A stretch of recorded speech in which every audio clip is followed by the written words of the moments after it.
All right, Mrs. Revy. I call you Revy. I've known you for a long time. Yes, sir. Yeah, and then this is the day that the Lord has made. The Bible says Amen. we shall rejoice and be glad in it. Absolutely. Today, I have you on my podcast. I mean, as I said earlier, we planned this thing a while ago, but America and our lifestyle, things change, and Hmm. I just said, man proposes and God God disposes. disposes. So Yeah. now God has not disposed it today. We are here today. We thank God. Awesome. So Yeah. who am I speaking to? My name is Revelation Walker, um, and I'm a child of God. I'm Hmm. married with 3 kids, and um, and that's who I am. My primary identity is that I'm a child of God. So that's it. I guess I manifest the nature of God in different ways, as a wife, as a mother, as a church administrator, as an event planner. So I wear a lot of hats. But that's basically who I am. I find my identity in Christ, and that's who I am. Wow. Nice one. Nice one. So where do you originally come from, or were you born in the U.S.? I was born in the greatest country in the world, Nigeria. I was born in Nigeria. Actually lived in Nigeria for almost 18 years. Then we moved to the US in 95, and I've been here ever since. Tell us something about your family, not your immediate, Uh, your my siblings, your parents. Tell us something about that. Okay, so my dad, who is has going to be with the Lord, he passed in 2022. My dad, my mom is still here. She moved back home to Nigeria. She loves it there. I have four biological siblings. Another one. So my sister, Faith, lives in Ohio, and my brother too, and my other two sisters live here. I have someone who I call my older sister. She lives in Nigeria. Mm-hmm. But so we grew up as a nuclear family. We grew up in a very strict Christian, conservative family background, um, and of course, it helped shape who we are today. And we thank God for it, the good, the bad, and the ugly. All things have actually worked together for our good. So I thank God for that. And we are here in 2024. Wow. So are your parents still alive? My dad passed in 2022. My mom is still alive. We thank God. We thank God. Tell us something about your husband and your children. My husband is My husband's family is from Sierra Leone, which is another country in West Africa. He was born in England, Yeah. so we are from all over the place. His parents and his sister, he has one biological sister, and his parents, we all actually live in Georgia in the U.S. So we are all here, and we have 3 kids, a boy and 2 girls. Our oldest is in college. The middle child, a girl, is actually a senior in high school, about to head on to college, and the last one is actually a freshman in high school. So in the next 3 years, I will be empty nesters. I cannot wait. Yeah. Don't tell me about parenthood in the U.S. So now that I know about you a little, Mhm. I'm going to pick your brain about life. Sure. We're going to raise a lot of topics. Yeah. Trying to pick your brain about, I mean, life as a mother, Mm-hmm. as somebody who works in the U.S. I mean, life in whole. Your experiences based on I mean, based on you being a parent, Yeah. and the crisis of our children abroad, Yes. the strain it's having on the parents. Yes. I want to pick your brain and so you share, so others will learn.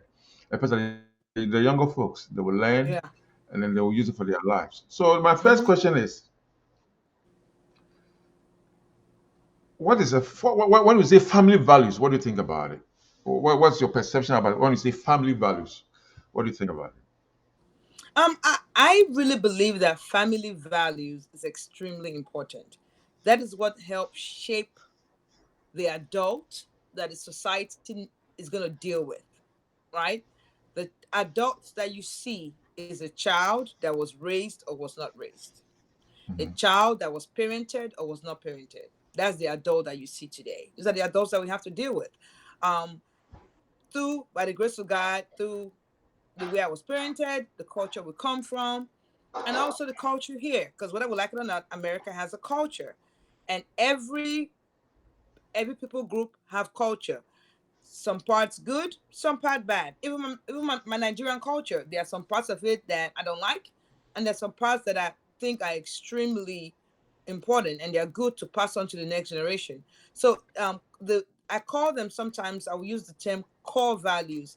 It's very important that every family has a core value, because that's almost like the yardstick that will help your children. I believe that children thrive better in an environment where there's structure and where they know what is expected of them, and where the parents live out that those core values or those structure. Is not I've never seen in a place where a child thrives and become a benefit or a joy to the community when the parents say, do as I say, not as I do. We are servant leaders in the home, and we lead by example. The Wow. parents lead by, I strongly believe that the parents lead by example.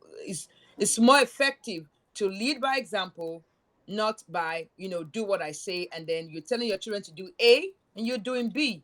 Nah, it's not going to work. So I believe core values are Good. extremely important for any family to succeed. That's my take. Hmm. That's deep. That's deep. I mean, you're giving a broader definition based on what I Mm-hmm. heard. You're giving me a very great broad definition. If I'm grading you, I'm going to grade you A plus right there. Now let's come back to where we are. Mm-hmm. I Mm-hmm. mean, specify it in travel. Let's say, Mm-hmm. let's use US where we are here Mm-hmm. as an example. The children that we raise here and their Mm-hmm. values Yes. comparatively to one back in Africa, you could see there's a great, vast difference. Mm-hmm. And let's see the pros and cons of the children that we raise here compared to the children back home. Um, I was raised back home. Um, and even with me now, because of the way I was raised back home, I second guess myself a lot. People see me, oh, you're very confident, you're assertive, but I still second guess myself, because whether I like it or not, growing up, adults were always right. Kids did not have a voice. They were not able to express themselves. They were not. So you and and whether we know it or not, it's from childhood our children begin to learn how to be assertive. It's from childhood, because your children will ask you why. You will say, "Oh, shut up. Why, daddy? Why, mommy?" Well, because I said so. Really? No. God gave your children a brain too to think. It's not because I said so. It's because this is why. This is wrong. This is wrong. This is wrong. And the child may not agree. You've told them why. You are the parent and you set the ground, but you always explain why. So there are pros and cons to the way children are raised here and the way children are raised back. Let me say, because I'm African, I'm Nigerian in Nigeria. Um, Yeah. I see a lot of children being raised in Nigeria not the way I was raised, which I applaud. Parents are Mm-hmm. learning that there's no one way to raise a child. Every child is different. I can even testify with that in my own house here in Georgia, in the US. I did not raise each child the same because I have three kids and each one is different. So, um, this, I don't know if I want to say the way kids are raised in Nigeria or the way kids are raised in America. I learned something Yeah. from an older lady at my church. She would tell her children growing up, I'm not going to use her name, but she would say, once you come into that front door, this is, she would say her family names, kingdom. We have our rules and regulations that govern us here. Once you step out the door, you can say whatever happens in so and so's house, but in this house. So for me personally, I took a blend of my Nigerian culture, my husband's Iranian culture, and the things I've learned as an adult growing up. And again, like I say, my primary identity is Christ. So the Bible. before even for my culture, the Bible. So saying the way kids are raised in Nigeria and the way kids are raised here, I don't know. For me, I have a measure of everything that is underlined by the Bible. Wow, that's Mm-hmm. deep. That's very deep. Now Mm-hmm. I'm going to pick your brain on marriage and our children here. Yes. Uh, as you are a social media lady, you have seen what Mm-hmm. marriages that collapse in this abroad that Absolutely. affect our children. Mm-hmm. So I'm picking your brain on that area too. Mm-hmm. Uh, what's the correlation between divorce here and the children that we raise here? Um, you know what's so funny? Yes, in 2024, divorce rates are extremely high. And Mm-hmm. doing my research, I have discovered that divorce rates are not just high in the US, they're high everywhere. Even I don't know, what's happening in Ghana or Sierra Leone or any other or Togo. I can say I know what's happening in Nigeria and the US. Divorce rates in Nigeria are high also. People are divorcing like crazy. People are not my opinion, a lot of people are not ready to put up with what men and women put up with in the let's say olden days. Okay, there are just some things that people won't put up with anymore, and some people are not willing to do the work because whether we like it or not, marriage is work. Love is not enough. Love has never been enough, and it's never going to be enough. Marriage is work, and if you want your marriage to last, or not even last, because I don't even believe in that last. I believe you want your marriage to be healthy, you have to put in the Mm-hmm. work. Oh, I've been married for 50 years. Okay. In the 50 years, were you miserable? In the 50 years, did you raise your children in love, in joy? Were they healthy? Was your husband happy? Was your wife happy? Were you guys fulfilled? You know? So I believe in quality of the marriage, not just the quantity. Yes, divorce rate is high. I mean, sometimes I see this podcast or I read stuff, or 20 years before, I don't think we had divorce courts in Nigeria. But now they are Yeah, prevalent in almost every state. You have divorce lawyers, we have all divorce over the place. courts Yeah. in Nigeria. Mm-hmm. Yeah. So it's not a Western world thing anymore, or in Nigeria, or a US thing. Divorce is everywhere. I just heard a couple of months ago about a woman in her 70s who is Nigerian, just got up and walked out of her marriage because she was tired. So yeah, it's sad. Um, it's sad, but it's happening. Wow, wow, nice one, nice one. So my next question comes to stress Mhm. and work and family. Those are the three things we're going to Yes. discuss now. Hmm. What stress does to family values, the work pattern, how the system goes here. Yes. Work, home. Those who go to church. Those who Hmm. go to the club maybe once every week, once a week. That's it. That's the schedule. That's the routine. Hmm. So Yes. let's relate it to how it affects family values in this country or Hmm. abroad here. It does. It affects family. It affects family values. It affects the family. If you're stressed out, how do you effectively parent? How do you effectively live your life? And stress, whether we like it or not, stress kills. We were finding 40-year-olds, 50-year-olds with heart issues or collapsing on the job. You're on the job and you're hearing of it. They're collapsing. They're giving up. They're dying. So we really need to find healthy ways to manage our stress. Um, as an immigrant, we know that we don't have the generational wealth, for lack of a better word, in this where people in some of this country who have been Yeah, here for generations we are not have. born So with spoons in our mouth.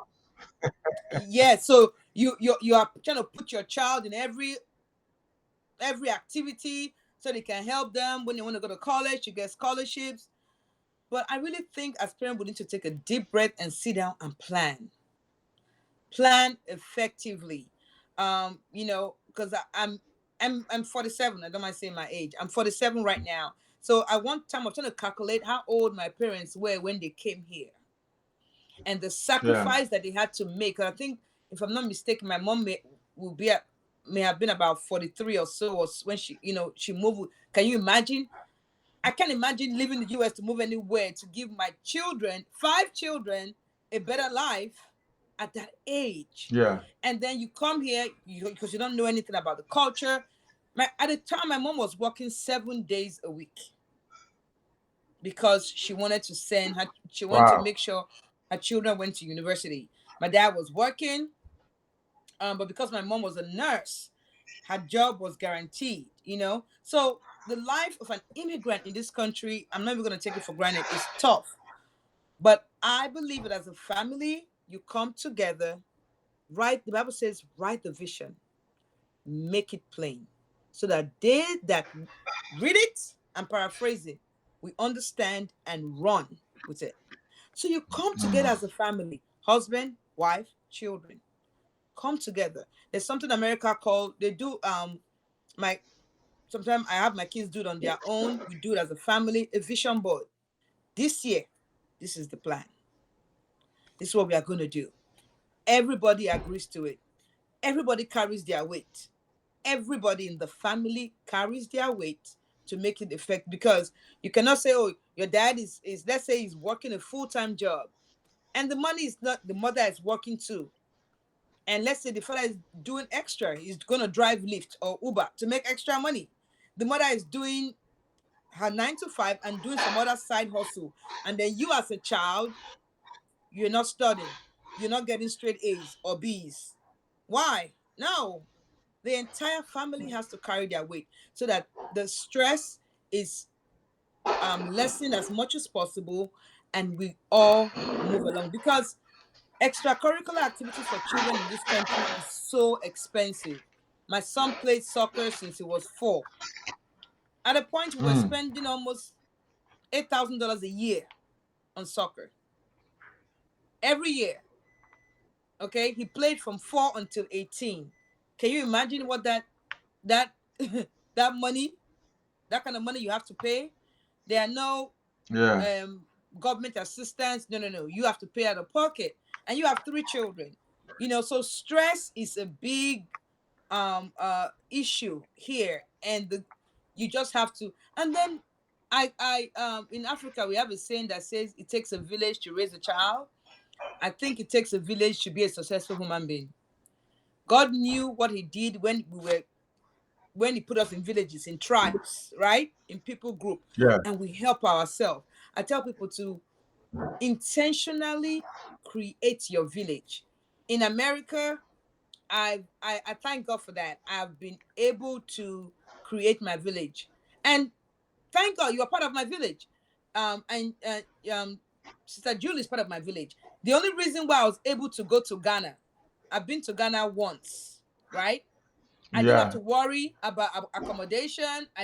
People that, you're going to Ghana, you're going to go see them? Yes, because they're part of my village. I felt free. I was not stressed. You did. I got on the plane and I went straight to Ghana. You're like, you're not afraid? For what? I have family there.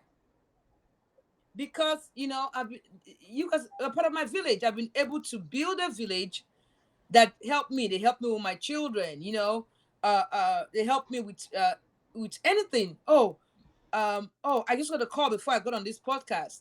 A lady in she said, my daughter is on a so event with my own daughter. When you guys are picking your child up, can you pick mine? I said, sure, no problem.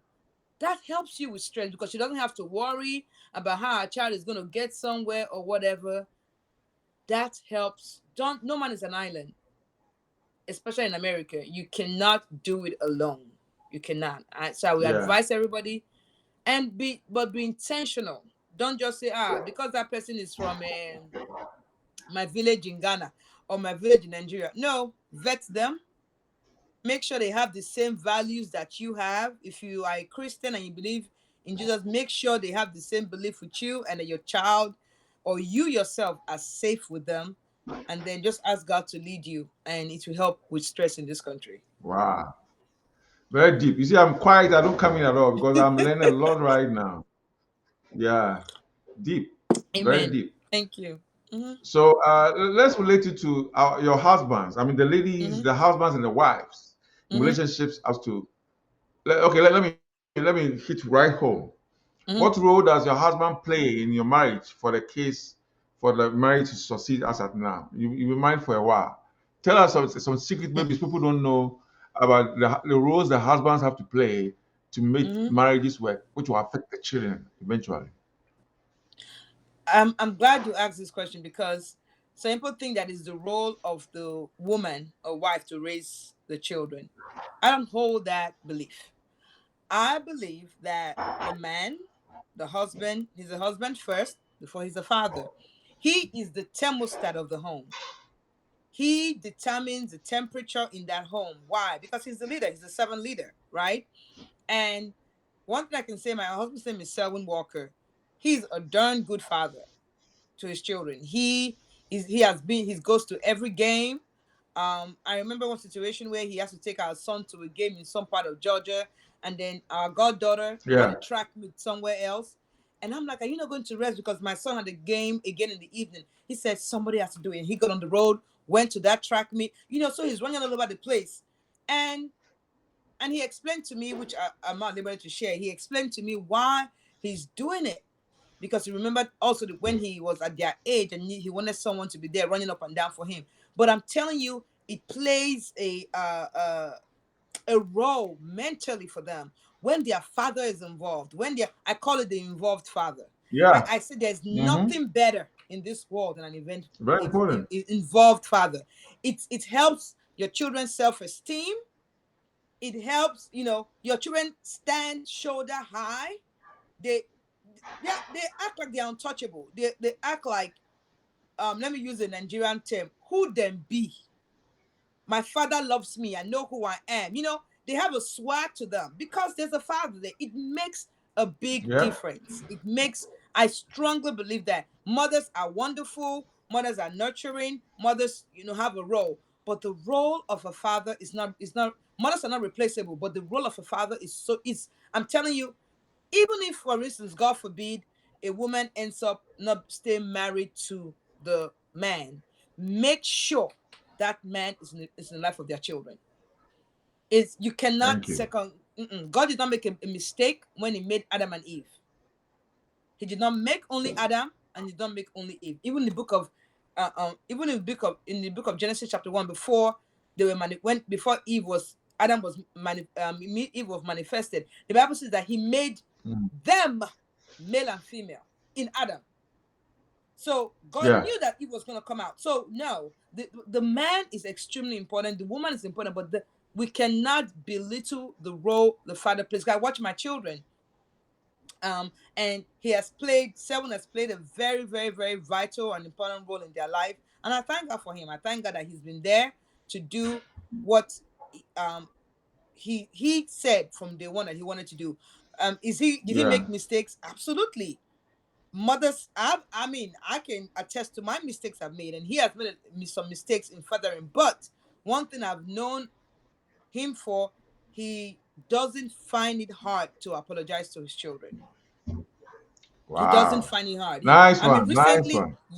Recently, because Kelechi now is 19. When at 19 they are testing, they are whatever, and I wasn't home, so they got at it, and their dad told me. I was like, oh boy. I said, okay, I will talk to him when I get home because I don't stand disrespect. But so the next day we went to church. They came home together. Before I got home, he said, yeah, you can talk to him if you want, but I already talked to him and I apologized for the way I addressed him. I was like, whoa, you did? He said, yeah, yeah. And I said, did I apologize? He said, no. So I went to go talk to my son. I'm like, your dad apologized to you. Why did you not apologize to him? You and I already spoke and you Mm-hmm. told me. So why did you say, well, I don't know. I just kept quiet. I said, well, you owe your father an apology. But it was easier for him to go apologize because his dad has already led by example. There you go. There you His go. dad has already led by Nice example. one. Nice one. Nice Yes. one. Nice Yes. one. And that's deep. I hope people are learning Mm-hmm. from what you just said. And while you were Yeah. speaking, a question came into my mind. Have you Mm-hmm. noticed? I've not written anything down. I Yeah. ask my questions based on when the person speaks, Mm-hmm. the questions come. Yeah. Imagine the question that's coming now. The question is, why do women use children as weapons against their fathers when they divorce, especially in abroad? I don't know. I don't know why. And now I don't want to use the term why do women, because not all women that do it. Some women do it. Not all women. I'm okay. I Yes. agree. Yeah, not all Yes. women. I'm saying, you know Yeah. what I'm Some saying. women. And Some women. yes. Those women that do it, I pray that it's because every man is not a good man. Every woman is not a good woman, right? Every man may not be so, but if the man wants to be involved in the children's life, and like you said, the woman is being difficult, which we know is possible because I've seen it.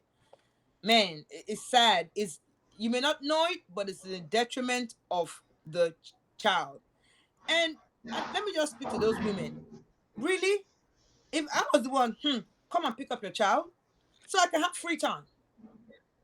Think about it that way. But you are sowing into the life of your child.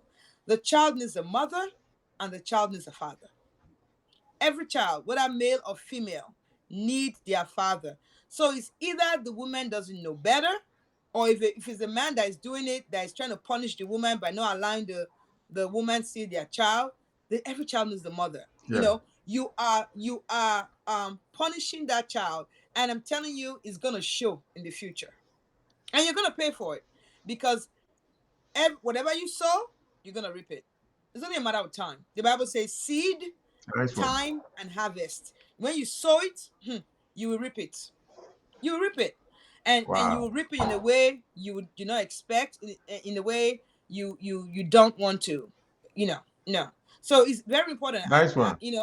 And even if the man is possible, the man has hurt you in your relationship, you have to get to a point where you separate the relationship from the relationship with the father and the child. I'm not telling you it's Wow. easy, and I've seen it happen, is because I've seen my sisters go through it.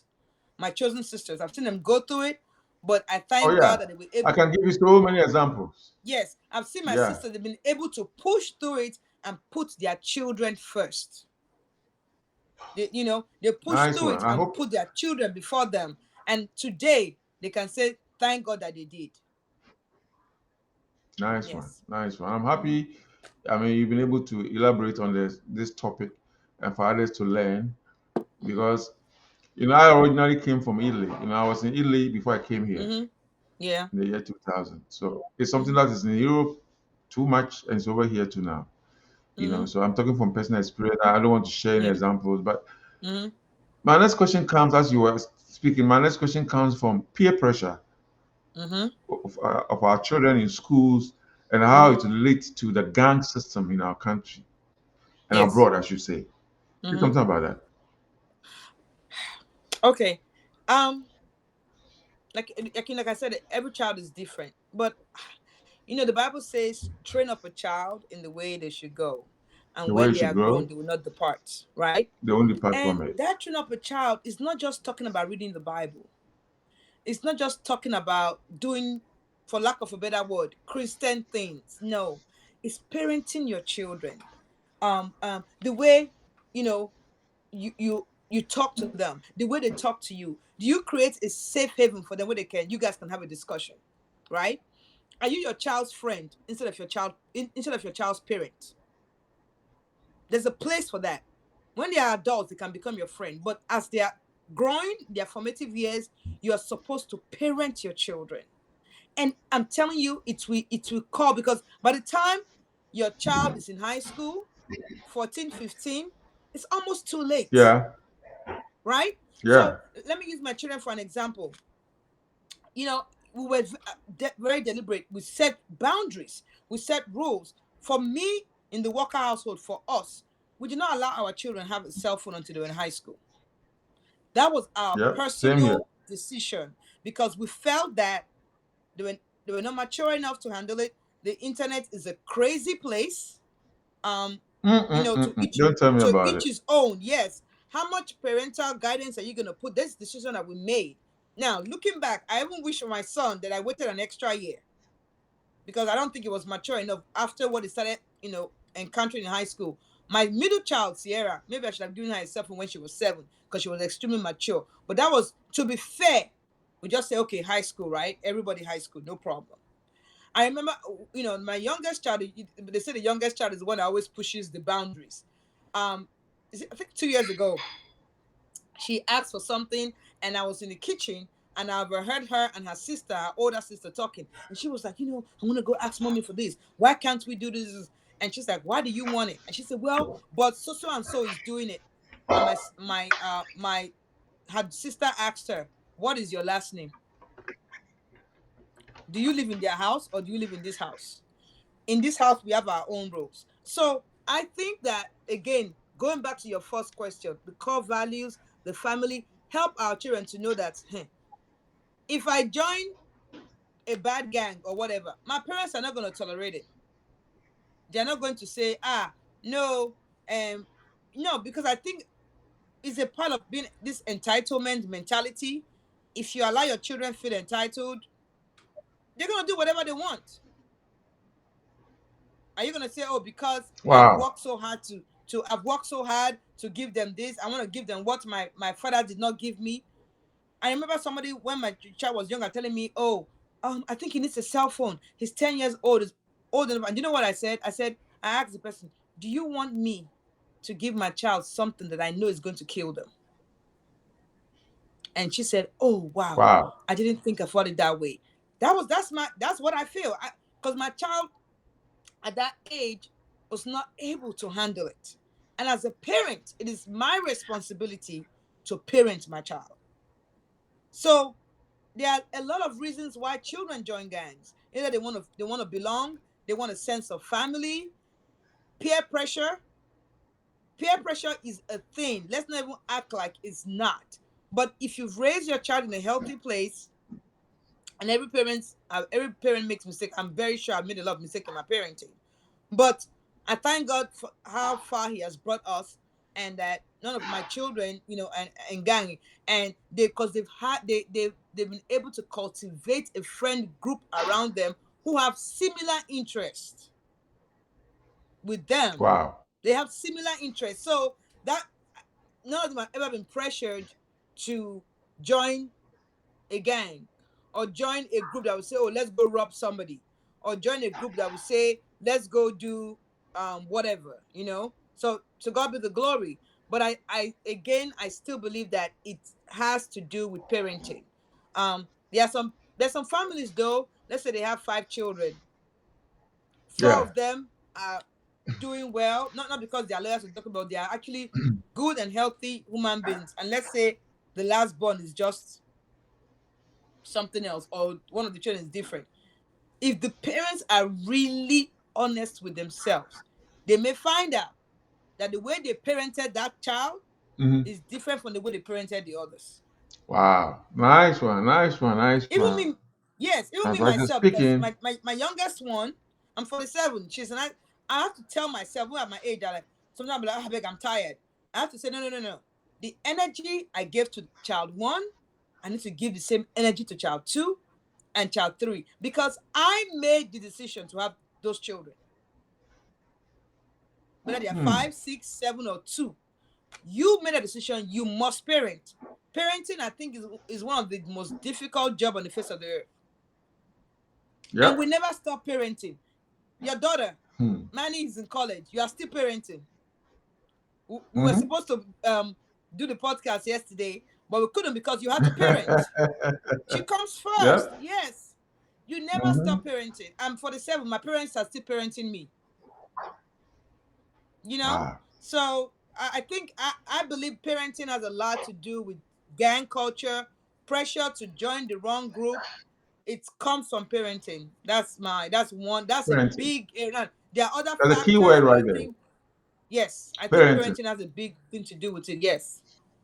So based on what you just said, we're going to go the same trajectory. I work in a hospital setup. You know where I work. Yes. So and I happen to be in the emergency section. What I see a lot about our children is anxiety and depression. They bring them in for do these 2 things. Yeah. Say something about it. What causes it in this country or abroad? What's your view about it? Why is our children having that type of problems a lot in this country? I see it a lot in young people nowadays. I'm not in the medical field. I'm not a doctor, so I cannot say medically what is wrong, but what I can, from what I was, I deal with in a church setting, a lot of young people, Yeah. and I believe that children who, I keep using the word, parents who were not given a foundation of strength and healthy mental health get to an age and I discovered in Mental America, health. middle school is what, between 11 and 13, where they Yeah. begin to exhibit, they bully each other. These kids have phones that they shouldn't, because now they are dealing with things that adults should be dealing with. They're not mature enough. Mm-hmm. They're on TikTok. They are seeing this girl on TikTok. She's wearing this, she's wearing that, skincare routine. What is their business with that? Things they should not be exposed to, they're exposed to it way younger than they're supposed to be. Right? Mm-hmm. Pressures that they should not be dealing with, they're not equipped to deal with. So are you saying social media has something to do with it? Yes, absolutely. There are some adults who cannot live a real life. They have a social media life. Can you imagine our children having to deal with that? They don't have jobs. How are they going to be buying Gucci bag? Or forget Gucci. You have Can you imagine? 16-year-olds, 15-year-olds. Oh, it has to be name brand. 10-year-old girls, they want to braid their hair all the way down to their butt. Yes. These are pressures that they have to, and then when they cannot, oh, what am I going to do? They hang themselves. There was a boy that was put in the news, I think last year, a Caucasian boy. It just broke my heart. He unlived himself because he sent picture to somebody online. He sent nudes, and the person said they were going to publish it unless he paid money. And because he didn't have the money and he was ashamed, he unlived himself. Their children What? going into, yes, their children, and then they now found the person that was blackmailing him. Guess what the person was from? Nigeria. They were Oh, Lord have scammers. mercy. Absolutely. These are pressures that this boy could not handle, because they found the boy was online on the internet almost 24/7.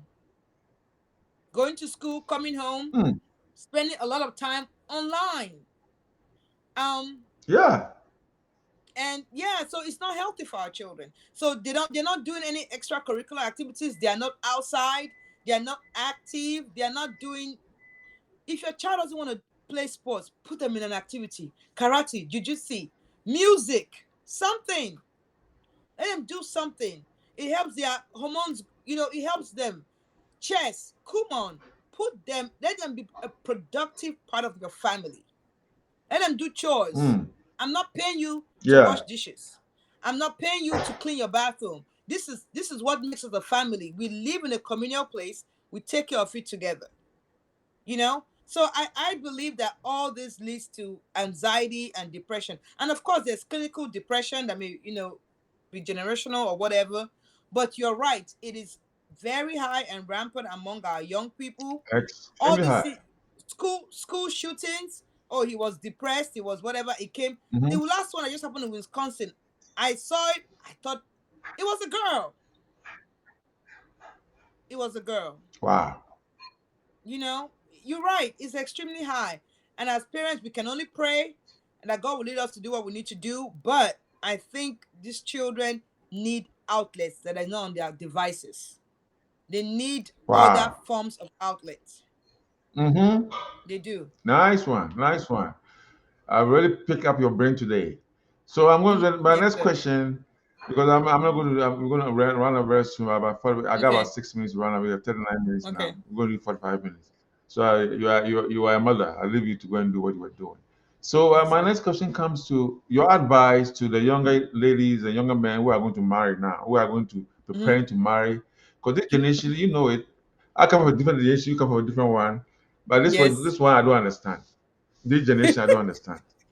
As my daughter says sometimes. I love them. My what? Gen Zs, I love them. I love their Yeah, energy. I don't get it. Exactly, but you are in the middle, so maybe you get them more than me. Yes. So Uh-huh. I want you to advise. I use the word advise.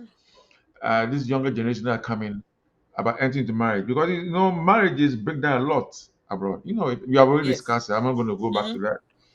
But talk to them so that they can hold their relationship so that it doesn't break down when they go Okay. into it. So this is where me, like he said, he's from the older generation. So this is where me and him may differ. Let me talk to my young people. This is my personal opinion. I'm married. Marriage is not a trophy. Marriage is not a do all or die, or meaning if I don't marry, I will die. No. You need to find your purpose. Why did God create you? Because even in marriage, you must fulfill destiny. As a Thank you. man, as a woman, you must fulfill. You were created for a purpose. The Bible says that we are all created in God's image and likeness. You were created for a purpose, and your spouse does not complete you. You are complete in Christ. Your spouse complements you. The problem is Compliment a lot you. of people are finding to be making somebody else complete you. They are not Jesus. They are not God. That's undue pressure on your spouse. Be complete in who you are. Make sure you've done the work. Because, my pastor says that three things: your environment, the way you were born, your environment, and nurturing makes you who you are. Things may have happened to you growing up, things may happen to you in your past, your environment. If you have to go to therapy before you get married Hmm. to make you find out those holes and fill them up, please do. Nobody is perfect. Nobody's perfect. Nobody. You are not perfect, so nobody is perfect, right?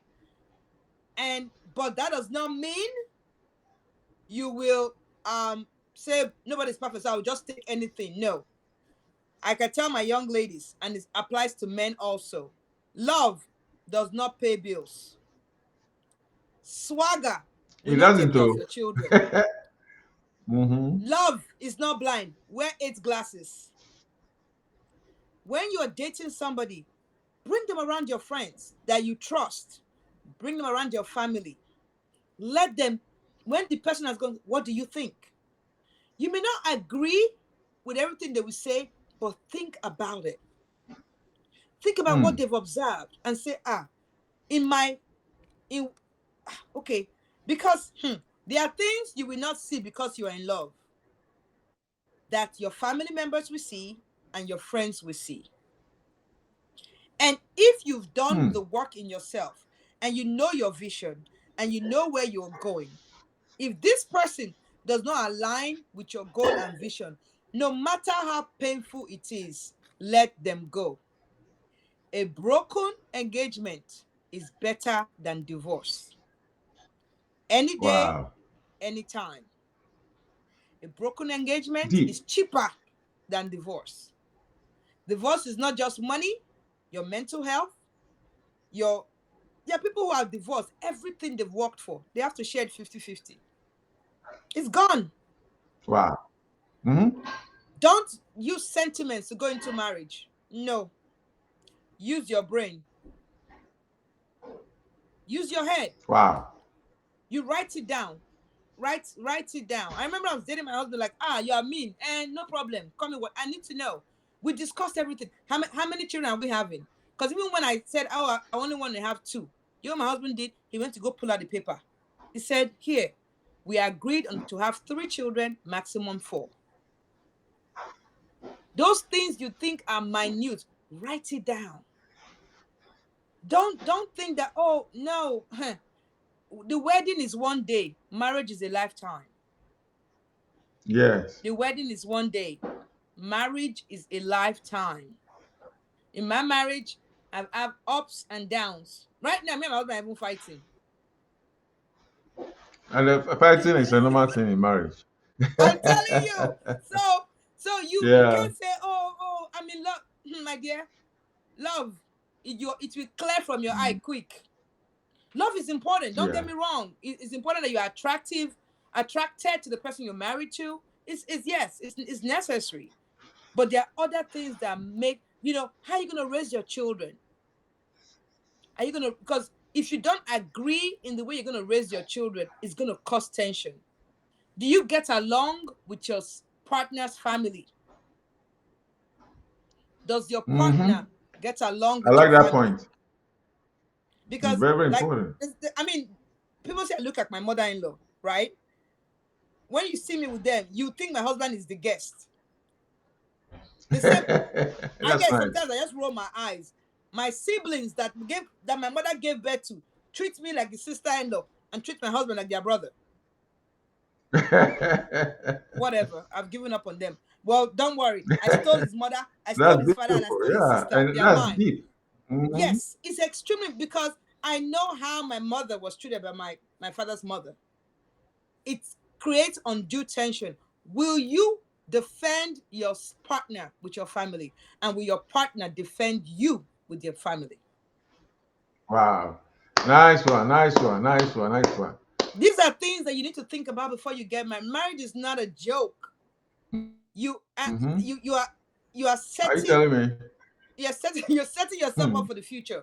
And if you don't, fine. Everybody was not designed to be married. Last I checked, Paul in the Bible wasn't married. Everybody was not designed to be married. Jesus, before he Hmm. died, he wasn't married. Yep. So please don't jump in because, oh, my friends are getting married. I'm 30, I'm not married. I'm 40, I'm not married. No, don't make that mistake. Do it as you're led and you've done your homework and whatever. It is possible. I know we are hearing stories on social media. We're hearing stories, people breaking up left, right, and center, marriages. If you do what you need to do, it's possible to have a healthy marriage. It's possible. I know it's possible. Wow. Nice one. Nice one. Nice one. Mhm. Mrs. Revolution Walker. Yes, sir. Nice one. Nice one. As we're speaking, time is going. You're a mother. I think you have Yeah. things to do. So we're Hmm. going to round up now. Give us some Yes. shout out, and then if you have any social media handles you're going to share with our viewers, so that maybe they will come on your site. I mean, I've opened the floor for you. Well, I don't. Well, young people like me to speak to them, but I don't have.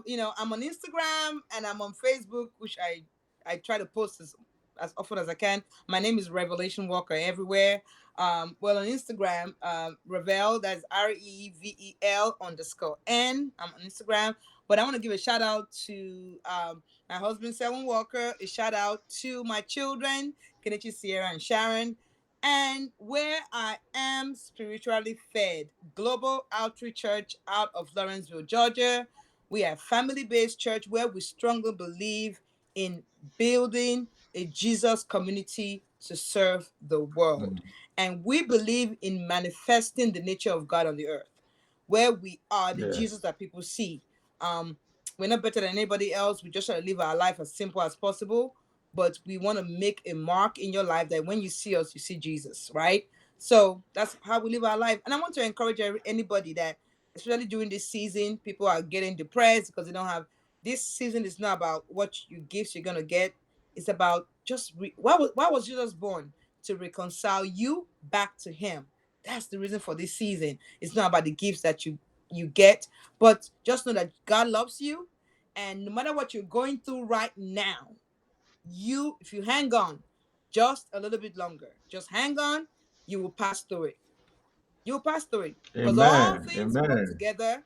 all things work together for our good. All things, I don't care how bad it is, it's going All to work together things for God's glory. All things, work all together for things. our good. So have a nice weekend Wow. and have a rest part of the year, and God bless you all.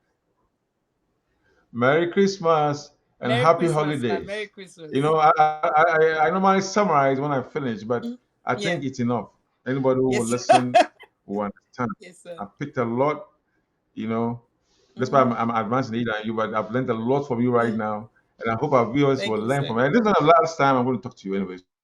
So put it Okay, in sir. mind. Yes, Yeah, sir. well, later I'll call you again because you have Okay, so many sir. things in your mind I Mm. need to pick up to help Okay, others. sir. That's the Yes, main reason sir. why we are doing this, not for any other Yes, sir. reason, but because I saw the calling that we need to share, Yes. amen, Yes, and then sir. I help the younger generation that are coming, because a lot Yes. of diversion is happening now, and you know what I'm Yeah. saying. Yes, God sir. bless you. Say God hello to bless your you, husband sir. and the children. Yes, sir. We will speak Yes, again. sir. Shalom. Yes, sir. Shalom, sir. Bye. Okay, bye.